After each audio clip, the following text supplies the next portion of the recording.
Kali ini kita akan bedah tuntas surah Al-Fatihah, surah pembuka dalam Al-Quran.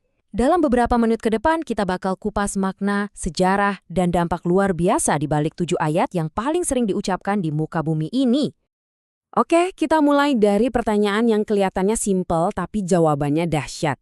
Coba Anda pikirkan, di antara semua kitab suci, puisi, atau naskah di dunia, teks mana sih yang paling sering diulang-ulang oleh manusia setiap harinya?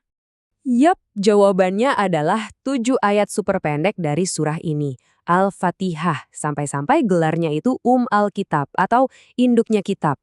Ini seakan-akan jadi sinyal kalau seluruh inti ajaran Al-Quran itu sudah terangkum di dalamnya. Bayangin deh, seorang muslim itu membacanya minimal 17 kali setiap hari dalam 5 waktu sholat wajibnya. Itu baru satu orang. Sekarang, coba kalikan dengan miliaran muslim di seluruh dunia. Angkanya jadi nggak kebayang kan? Setiap hari. Nah, untuk benar-benar ngerti kenapa surah ini begitu dahsyat, kita harus lompat ke masa lalu. Tepatnya ke jantung kota Mekah di awal abad ke-7. Disinilah semuanya berawal. Konteks waktunya ini penting banget. Jadi, setelah wahyu pertama turun, ada jeda. Masa penantian. Terus, turunlah Al-Fatihah. Bukan sepotong-sepotong, tapi langsung utuh 7 ayat sekaligus. Ini adalah fondasi yang sengaja ditaruh paling pertama. Tujuan utama penurunan itu unik banget. Al-Fatihah turun tanpa dipicu peristiwa atau pertanyaan khusus. Ia datang sebagai teksisiyah, atau gampangnya, sebuah teks pondasi. Semacam cetak biru untuk akidah, ibadah, dan cara pandang bagi sebuah komunitas yang baru saja lahir. Dan fondasi ini pertama kali diterima oleh lingkaran paling inti. Ada Rasulullah sebagai pengajarnya, Khadijah pendengar pertama yang selalu menenangkan, Ali sebagai pemuda yang langsung menghafal, Abu Bakar sebagai sahabat yang jadi pendukung utama, dan Al-Arkam yang rumahnya jadi madrasah rahasia pertama. Disinilah ayat-ayat ini pertama kali hidup. Coba kita bayangkan suasananya di rumah Al-Arkam itu. Hening.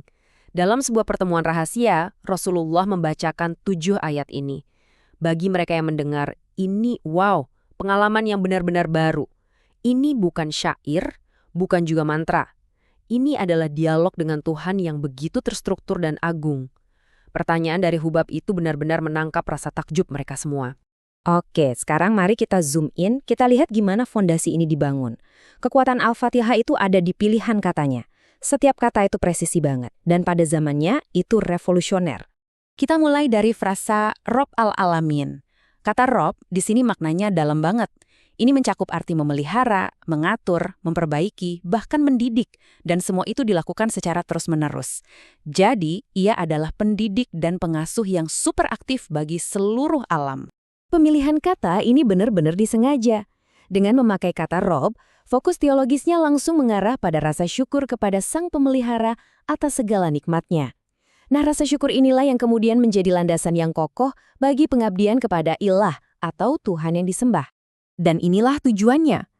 Di masyarakat Mekah yang kenalnya dewa-dewa lokal persuku, frasa Rob al-Alamin, pemelihara seluruh alam, langsung menghancurkan konsep sempit itu. Konsep Tuhan langsung diperluas, jadi entitas universal yang rahmat dan pemeliharaannya itu untuk semua, tanpa batas. Lanjut ke ayat, Iyyaka na'budu. Secara harfiah, hanya engkau kami sembah. Nah, perhatikan urutan katanya, karena disitulah letak kekuatannya. Jadi, dengan menaruh Iyyaka atau hanya engkau di paling depan, kalimat ini langsung jadi sebuah deklarasi tauhid yang super kuat. Sebelum kita bilang kami menyembah, kita sudah ikrar dulu loyalitas tunggal dan eksklusif. Ini seperti sumpah setia yang diulang setiap hari. Ada tujuan penting lainnya di sini, pembentukan komunitas.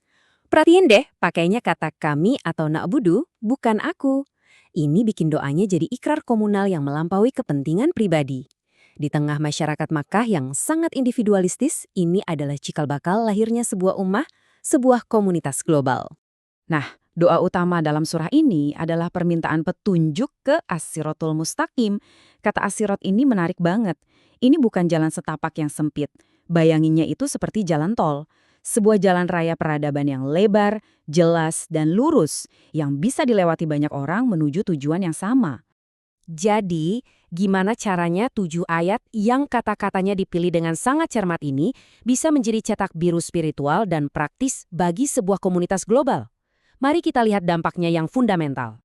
Dampaknya itu kerasa di semua level. Secara spiritual, Al-Fatihah jadi jantung ibadah yang menyatukan jutaan orang. Secara pedagogis, ini adalah pelajaran pertama bagi setiap muslim baru, seperti syahadat versi praktis. Secara teologis, ini adalah ringkasan dari seluruh ajaran Al-Quran. Dan secara psikologis, doa ini terus-menerus menanamkan kesadaran kolektif bahwa kita semua lagi dalam perjalanan bareng-bareng mencari petunjuk. Dan ini dia langkah praktis yang menginstitusionalisasikannya. Melalui hadis ini, Nabi Muhammad SAW menetapkan Al-Fatihah sebagai rukun wajib dalam sholat. Inilah momen yang meresmikan ritual inti Islam dan memberinya identitas yang unik dan seragam di seluruh dunia. Nah, ini membawa kita ke sebuah renungan penutup.